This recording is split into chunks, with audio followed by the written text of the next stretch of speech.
Before the diss tracks, before the coastal war, and before the bullets, they were friends. They shared stages, they shared blunt smoke, and they even shared advice on how to conquer the music industry. So how did the two greatest lyricists in American history go from brothers to sworn enemies in less than 2 years? This isn't just a story about music, it's the story of paranoia, pride, and the tragedy that changed hip-hop forever.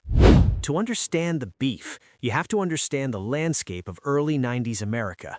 New York was the Mecca, the birthplace of hip-hop, but the West Coast, led by Dr. Dre and Death Row Records, was taking over the charts with G-Funk. The tension was already thick. In 1993, Christopher Wallace, the Notorious B.I.G, was an up-and-coming hungry MC from Brooklyn. Tupac Shakur was already a platinum-selling movie star. When they met on the set of Poetic Justice, they clicked. Pac actually acted as a mentor. There are stories of Biggie asking Pac to manage him, and Pac telling him, "No, stick with Puffy, he'll make you a star." They ran together. They represented a bridge between the East and West. But in the music industry, money and ego mix like oil and water. The backdrop shifted when two record labels went to war. Suge Knight's Death Row Records in Los Angeles, known for intimidation and gang ties, and Sean Puffy's Bad Boy Records in New York, which was all about flash and radio hits. Pac and Biggie were the generals in an army they didn't realize was being built. The turning point happened on November 30th, 1994. Tupac was invited to Quad Studios in Times Square to record a verse. Biggie and Puffy were upstairs in the same building.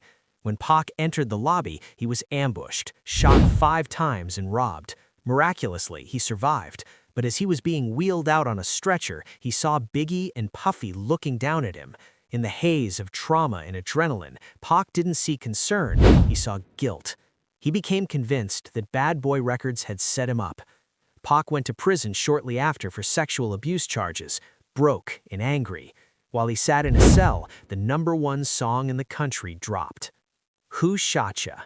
Versus The Bailout, 1995.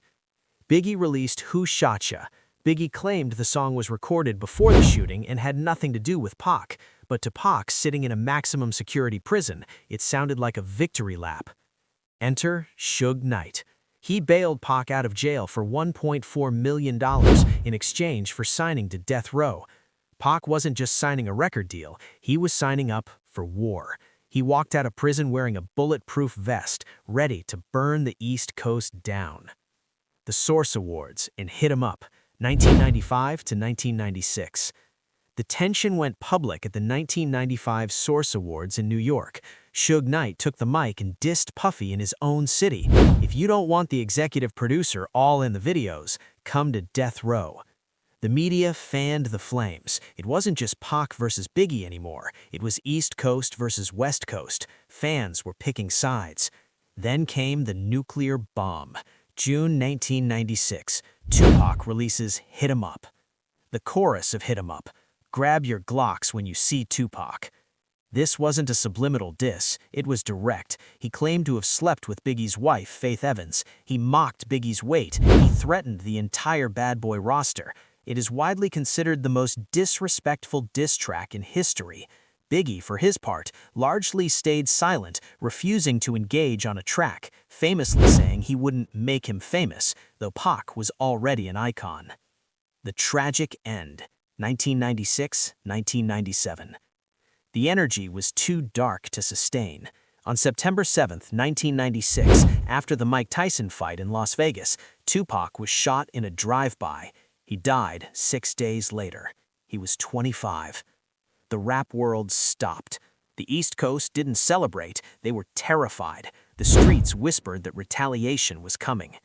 6 months later, March 1997, Biggie traveled to Los Angeles to promote his new album, ironically titled Life After Death. Despite warnings to leave the city, he attended a Vibe magazine party. Leaving the party, a dark Chevy Impala pulled up, 4 shots fired. Biggie was gone, at age 24. 2 kings, dead. No arrests. The deaths of Tupac and Biggie forced a ceasefire. Hip-hop realized that the game had become too real. The Coastal War died with them. In the end, this beef robbed American culture of two potential statesmen. We missed out on their evolution. We missed out on the movies they would have made and the leaders they would have become. Their rivalry created some of the most intense music ever recorded, but the price of that music were two human lives. The lesson they left behind is a harsh one. In a war of words, when egos unchecked meet the violence of the streets, there are no winners. Cultural takeaway: why this matters today. The Tupac versus Biggie beef is the blueprint for modern rap rivalries, but it serves as a grim warning. It showed how media sensationalism and entourage yes-men can escalate personal disagreements into fatal conflicts. It remains the biggest what-if in music history.